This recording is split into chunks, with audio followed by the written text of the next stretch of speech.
প্রথম পাপ। ঈশ্বরের তৈরি করা একটি সুন্দর বাগানে প্রথম পুরুষ আদম এবং নারী হবা বসবাস করত। কিন্তু শয়তান ছল চাতুরির মাধ্যমে সাপ সেজে আদম এবং হবাকে প্রলুব্ধ করল। সাপ জিজ্ঞাসা করল, এইসব গাছগুলির থেকে কি ফল খেতে ঈশ্বর তোমাদের বারণ করেছে?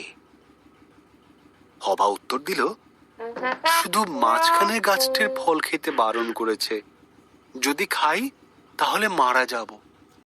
সাপ বলল, তুমি মারা যাবে না।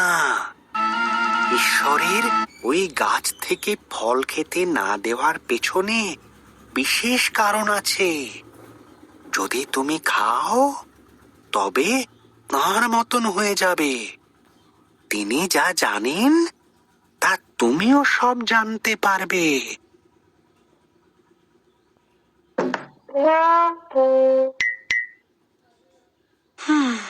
হবা ফলটি খেলো।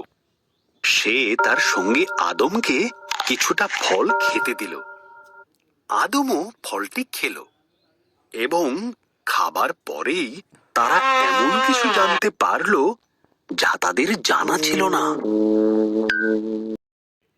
একটি বিষয় তারা জানতে পারল যে তারা উলঙ্গ ছিল। তারা পাতার বস্ত্র তৈরি করে নিজেদের লজ্জা ঢাকল। তারা আগে কোনোদিন ভয় বা লজ্জা পায়নি। তাই তারা বুঝল কিছু একটা ভুল হয়েছে।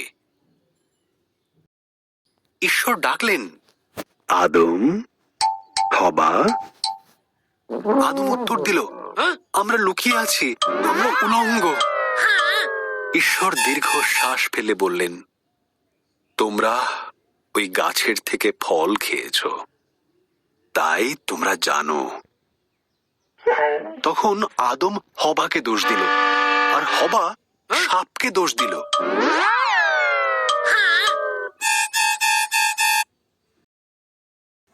ঈশ্বর বললেন, সাপ, তুমি বুকে ভর দিয়ে চলবে। এক নারীর পুত্র সন্তান তোমাকে পরাজিত করবে। হবা, তুমি কষ্টের সাথে সন্তানের জন্ম দেবে। আদম, তোমাকে খাবার সংগ্রহের জন্য অনেক কষ্ট করতে হবে। এরপর ঈশ্বর আদম এবং হবার জন্য পোশাক তৈরি করে তাদের পরালেন আর বাগান থেকে বের করে দিলেন। ঈশ্বর এক স্বর্গদূতকে জ্বলন্ত তলোয়ার হাতে দিয়ে সেখানে রাখলেন, যাতে তারা আর ফিরে আসতে না পারে।